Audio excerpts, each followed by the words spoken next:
নমস্কার বন্ধুরা, আমি বিশ্বজিৎ আর আপনারা দেখছেন আমাদের YouTube channel Nifty prediction for tomorrow. Thumbnail তো অলরেডি দেখেইছেন। সারপ্রাইজ মুভ কি দেখতে পারি সোমবার, মানে আগামীকাল কোনো সারপ্রাইজ মুভ হতে পারে? যদি হয় তাহলে কোথা থেকে হবে এবং কোন লেভেলটার ওপর থেকে কিরম ধরনের মুভমেন্ট মর্নিং এ আমরা দেখতে পারি, এগুলো নিয়েই কিন্তু আজকের ভিডিওর চর্চা। ভিডিওটা ইন্টারেস্টিং হতে চলেছে, পুরোটা মন দিয়ে দেখার চেষ্টা করবেন। এখানে দেখবেন যে উপরের দিকে একটা লাইন ড্র করে দেওয়া আছে, এখানে একটা জোন ড্র করা আছে, এখানেও একটা জোন ড্র করা আছে। এটা হচ্ছে কি না, বাজারে হচ্ছে মধ্যিখানে সারপ্রাইজ মুভটা শুক্রবার দিনও সেকেন্ড হাফে দিয়েছিল আপসাইডের দিকের জন্য নিফটি এবং ব্যাংক নিফটিতে।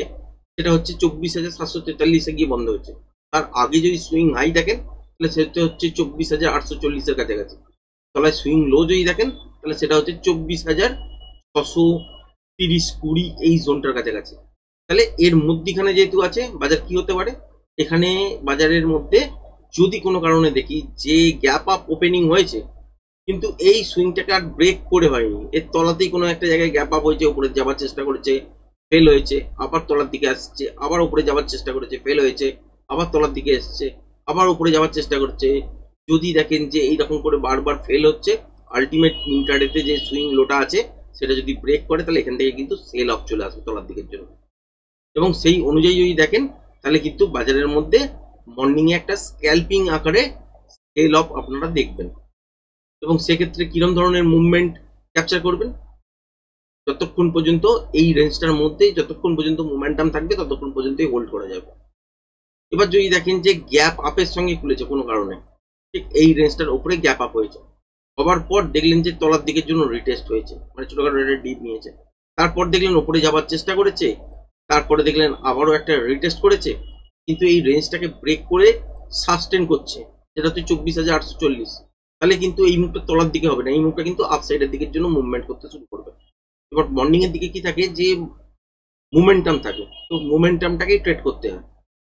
তো এইরকম সিচুয়েশন যদি হয় তাহলে উপরের দিকের জন্য কিন্তু আপনারা 24,980, 25,000 মর্নিং এই কিন্তু দেখতে পারেন। এবং সেটা যদি নাও দেখেন, যতক্ষণ পর্যন্ত মোমেন্টাম থাকবে ততক্ষণ পর্যন্ত ট্রেডটাকে হোল্ড করতে পারেন।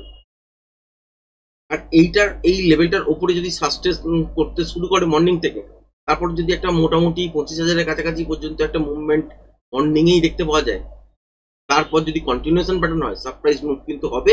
এবং কন্টিনিউশন অনুযায়ী কিন্তু 25,200 পর্যন্ত কালকের দিনে মর্নিং এ কিন্তু একটা সুন্দর মর্নিং, কেন সারাদিন ধরে কিন্তু 25,200 পর্যন্ত কিন্তু মুভমেন্ট নিয়ে চলে যেতে পারে। যদি এই সব জায়গার 25,000-এর কাছাকাছি পর্যন্ত যদি আমরা দেখি যে একটা ফার্স্ট মুভটা এইরকম এতটা পর্যন্ত হয়েছে, যদি মুভমেন্ট ছোট হয় তাহলে ওই দিকেও টার্গেট কিন্তু ছোট হবে।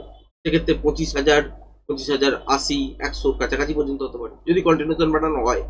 যদি এইসব উপরে গিয়ে দেখলেন যে 25,000-এর কাছাকাছি গিয়ে দেখলেন যে রিভার্সাল টাইপের প্যাটার্ন তৈরি হলো, তাহলে মুভমেন্টটা আর উপরের দিকে শিফট হবে না, তলার দিকের জন্য হবে। সেটার জন্য লাইভে যখন থাকবেন সেই সময় আপনাদের সাথে শেয়ার করবো। কিন্তু আলটিমেট এই মুহূর্তে প্রথম মুভটা বোঝার চেষ্টা করুন যে আলটিমেট যদি গ্যাপ ডাউন হয়, মানে গ্যাপ আপও হয়, কিন্তু এই লেভেলটা তলায় হয়, তাহলে কিন্তু এই মুভটা উপরের দিকের জন্য যেতে পারে না, এই মুভটা কিন্তু তলার দিকের জন্য শিফট করবে। যদি গ্যাপ আপ কোনো কারণে এই লেভেলটার ওপর হয়ে যায় তাহলে একটা রিটেস্ট করার পর উপরের দিকের জন্য কিন্তু একটা সুন্দর মুভমেন্ট পাওয়া যেতে পারে। এটাই হচ্ছে ফার্স্ট মুভমেন্ট। আর তলার দিকে যদি দেখেন তাহলে হচ্ছে গ্যাপ ডাউনে যদি বাজার খোলে, তাহলে সেক্ষেত্রে কি দেখবেন যে এই সুইং লোটার তলায় খুলছে কিনা।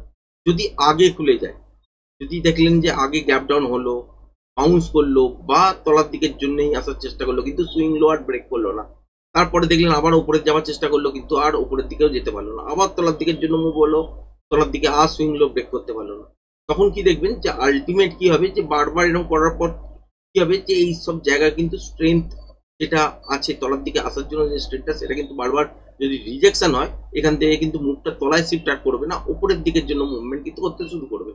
এবং এই যে জোনটা আছে এই জোনটার মধ্যেই কিন্তু একটা স্ক্যাল্পিং পাবো।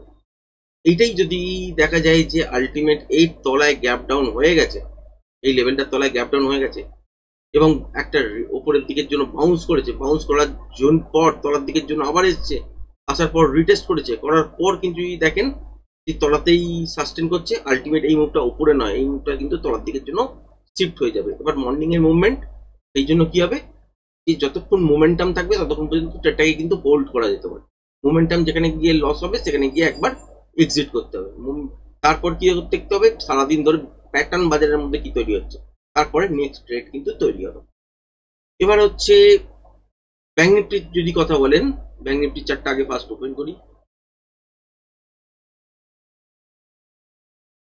ব্যাংক নিফটি যদি দেখেন তাহলে হচ্ছে উপরের দিকে 54,300 আর তলার দিকে হচ্ছে 53,700, এটা একটা জোন।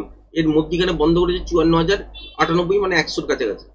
তাহলে যদি গ্যাপ আপ হয় আর এই জোনটার মধ্যে খোলে তাহলে কিন্তু সেম সিচুয়েশন, যে এখানে বারবার যাওয়ার চেষ্টা করবে, যদি যেতে না পারে তাহলে আলটিমেট কিন্তু মুভমেন্টটা তলার দিকের জন্য শিফট হবে এই রেঞ্জটার মধ্যেই। এবার ওপর থেকে তলায় আসার সময় যতক্ষণ মোমেন্টাম থাকবে ততক্ষণ পর্যন্ত এটাকে হোল্ড করা যায়। আবার সেম সিচুয়েশন যদি গ্যাপ ডাউনে হয় এই রেঞ্জটার মধ্যে তলায় আসার চেষ্টা করলে কিন্তু এই সুইংটার ব্রেক করলো না, তাহলে কি হবে উপরে যাওয়ার চেষ্টা করবে, আবার তলার দিকে আসার চেষ্টা করবে, রেঞ্জটাকে ব্রেক করার চেষ্টা করবে। যদি ব্রেক না করতে পারে তাহলে আলটিমেট কিন্তু মুভমেন্টটা উপরের দিকের জন্য শিফট হয়ে যাবে। এই হচ্ছে সিচুয়েশন। এবং এটার মধ্যে তখন স্ক্যাল্পিং আকারে ট্রেড করতে হবে, বেশি কোয়ান্টিটি নিয়েও কিন্তু কাজ করা যাবে না। আর যদি এইটার উল্টো হয়, মানে ধরুন এইটা গ্যাপ ডাউনে হলো হয়তো, কিন্তু এর তলায় হলো, তাহলে রিটেস্ট হতেই পারে। রিটেস্ট হওয়ার পর দেখবেন যে এই মুভমেন্টটা আর উপরের দিকের জন্য নয়, তলার দিকের জন্য ঘটবে, এবং তলার দিকের জন্য একটা ভালো মোমেন্টাম কিন্তু ট্রেড পেয়ে যাবে মর্নিং এর দিকের জন্য। এবং যতক্ষণ মোমেন্টাম থাকবে ততক্ষণ ট্রেডটাকে কিন্তু হোল্ড করা যেতে পারে। আবার যদি দেখেন যে গ্যাপ আপে হলো ঠিক এই লেভেলটার ওপরে, তাহলে কিন্তু এখানে রিটেস্ট করার পর কি হবে, যে আলটিমেট মুভমেন্টটা তলার দিকের জন্য নয় আপ সাইডের দিকের জন্য মুভ করতে শুরু করবে, এবং যতক্ষণ পর্যন্ত মোমেন্টাম পাবেন ততক্ষণ পর্যন্ত ট্রেডটাকে হোল্ড করতে পারবেন। বা সুইং হাই আপনারা দেখতে জানেনই, এত দিন ধরে আপনাদের সাথে শেয়ার করছি। তো সুইং হাই যদি দেখেন তো এই লেভেলটার ওপর কোথায় কোথায় আছে, এইখানে একটা আছে, একটু খেয়াল রাখবেন যে 54,450 কি দাঁড়াচ্ছে কিনা। যদি ব্রেক করে কন্টিনিউ চলতে শুরু করে তাহলে এইসব জায়গার কাছাকাছি একবার দাঁড়াতে পারে, যেটা হচ্ছে 54,700 কাছাকাছি।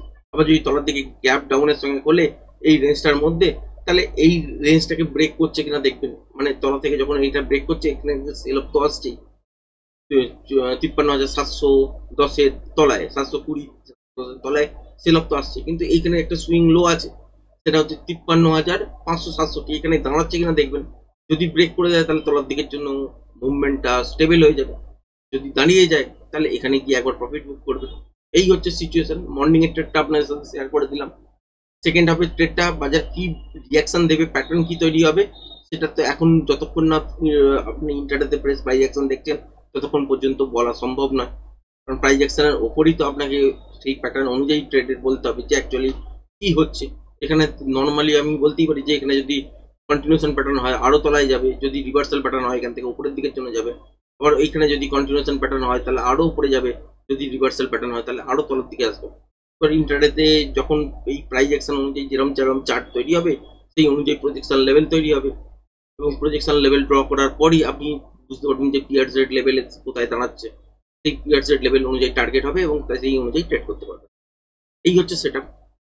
এর থেকে বেটার সেট আপ তো কালকের দিনে আর কিছু বেরোবে না।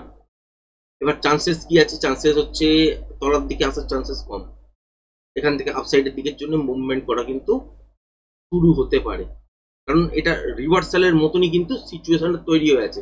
কনফার্মেশন এখনো পর্যন্ত নেই, কেন? কারণ যদি ডেলি চার্ট দেখেন, আপনাদের সাথে উইকলিতে শেয়ার করেও ছিলাম, জানেন না জানি না মনে আছে কিনা, উইকলিতে শেয়ার করেছিলাম যে ডেলিতে নয় অ্যাকচুয়ালি আওয়ারলিতে হয়েছিল। আওয়ারলি চার্ট অনুযায়ী যদি দেখেন যে এই যে সুইংটা আছে যেটা হচ্ছে 54,447 বা 50, এইটার উপর গিয়ে সাস্টেন করলে তখন একটা রিভার্সাল হচ্ছে, এটা আমরা বুঝতে পারবো। আবার নিফটির ক্ষেত্রে যদি ধরেন, নিফটির ক্ষেত্রে যদি আওয়ারলি চার্ট দেখেন তাহলে হচ্ছে ঠিক এই জায়গাটা যেটা হচ্ছে 24,983 বা 25,000, এইটার ওপরে যদি সাস্টেন করতে শুরু করে তাহলে কিন্তু আমরা বুঝতে পারবো যে আলটিমেট এখান থেকে রিভার্স কিন্তু হয়ে গেল বা হবে, আরো কিছুটা উপরের দিকের জন্য যাবে। তার আগে পর্যন্ত এটা মনে হচ্ছে যে উপরের দিকের জন্য যাবে, যদি তলার দিকে এই লেভেলটা ব্রেক করে তাহলে ইন্ট্রাডে অনুযায়ী আমরা এরকম ট্রেড করতে পারি। এটাই কিন্তু শেয়ার করা রইল। যাই হোক, আজকের ভিডিওটা আর বেশি বড় করব না, ধন্যবাদ।